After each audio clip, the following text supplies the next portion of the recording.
So what does the movie Creed 2 have to do with the New Testament and the Old Testament? We're going to talk about that today. But before we do, make sure to hit that subscribe button and that notification bell so you don't miss any content. With that out of the way, let's go.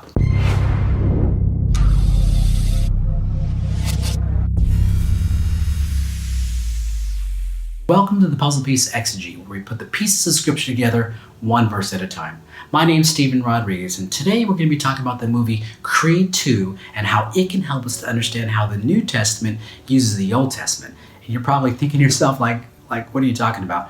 I'm a huge Rocky fan. I mean, hands down, I love all the Rocky movies, but without a shadow of doubt, my favorite movie of all time, number one on the list, is the very first Rocky movie. I mean, I love the storyline, I love the story behind the story, how the actual movie came about, and I could probably literally watch that movie every single day and never get tired of it. My wife might say otherwise, but I could watch that movie every day.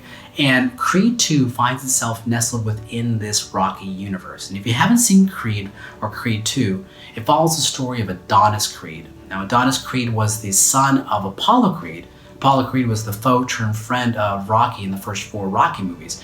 And Creed 2 harkens back some 30 years in the past to Rocky 4 when Apollo Creed fought Ivan Drago in the ring, and Apollo Creed dies at the hands of Ivan Drago. And Rocky Balboa for the rest of the movie is training and fights Ivan Drago in Russia, and in the end he wins and avenges the death of his friend. And so some 30 years in the future we have Adonis Creed, who is the son of Apollo Creed, and we have Victor Drago, which is the son of Ivan Drago. So the two sons from the two fathers who fought in Rocky 4 are now fighting each other in this movie. And as I was watching this movie, I mean, there's a lot of cool Easter eggs. I mean, if you're a Rocky fan, there's a lot of cool things that stand out and which caused me to notice a lot of parallels between the movie and the way the New Testament uses the Old Testament.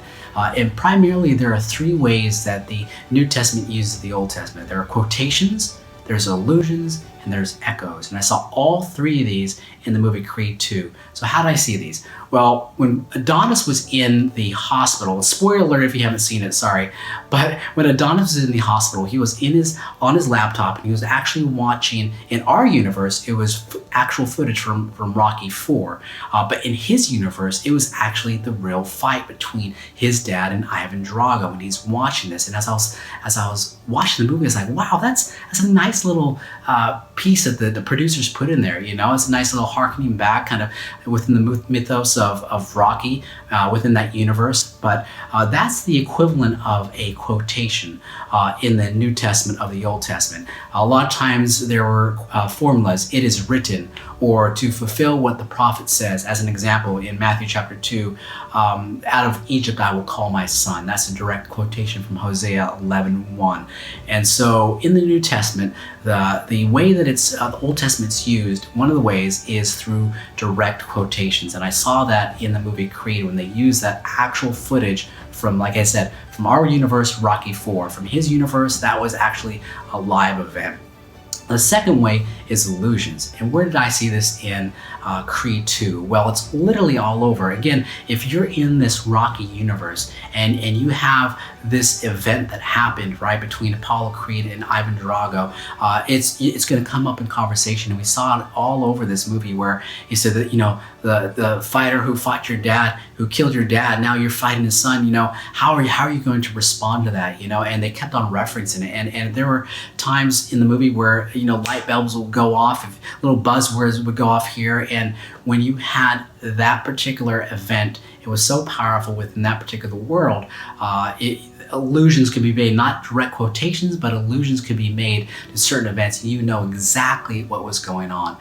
We see that in the New Testament when, as an example, when Jesus is before the high priest, and you know he says, "You will see the Son of Man sitting at the right hand of power and coming in the clouds." That's a direct allusion to Daniel 7 and Psalms 110, and that's why they ripped their clothes. You know, they know exactly what he was saying. And for the New Testament reader and hearer who's reading the Gospel of Matthew, they would have known that was kind of an allusion going back to those powerful verses. And the third one we have is echo. An echo is a kind of a step below an allusion, where an allusion is a step below a quotation. An echo is below an allusion. And it could be just a theme, it could be a motif, it could be a word here that kind of triggers a recollection back to a previous event. And where did I see this? Now this is where the Easter eggs get really cool.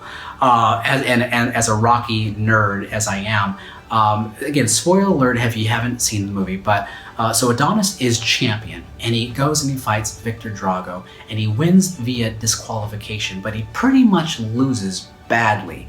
And he picks himself up, and Rocky comes along and trains him, and he eventually fights Victor Drago again for the championship, and in the end he wins. And I was like, man, that is very, very familiar. And to understand, you have to go back to Rocky 3, where Rocky is champion and he fights Mr. T, and he literally loses within the first couple of rounds badly, and it's Apollo Creed who comes along and trains him, right? And again, he fights Mr. T for the rematch, and in the end he wins. And again, that was just again, it's not an allusion to anything, it's not a quotation, it's not actual footage, but it's within the Rocky universe. If you're saturated in that Rocky universe, you would have noticed those parallels that the producers, I believe the producers were making. And we have that in the New Testament. I want to read from Colossians chapter 1, verse 12.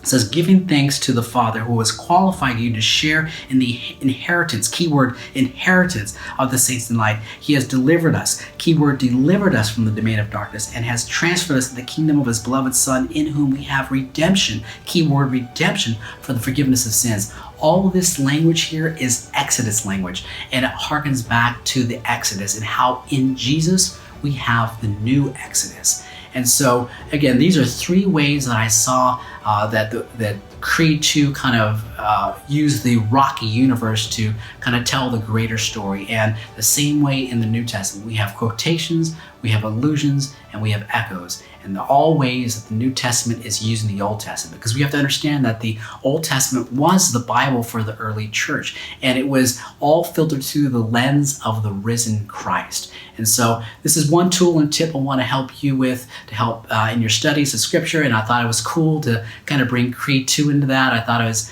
a nice little parallel to help kind of explain the way that the New Testament uses the Old. So that's it today, guys. Until next time, keep putting those puzzle pieces together. God bless.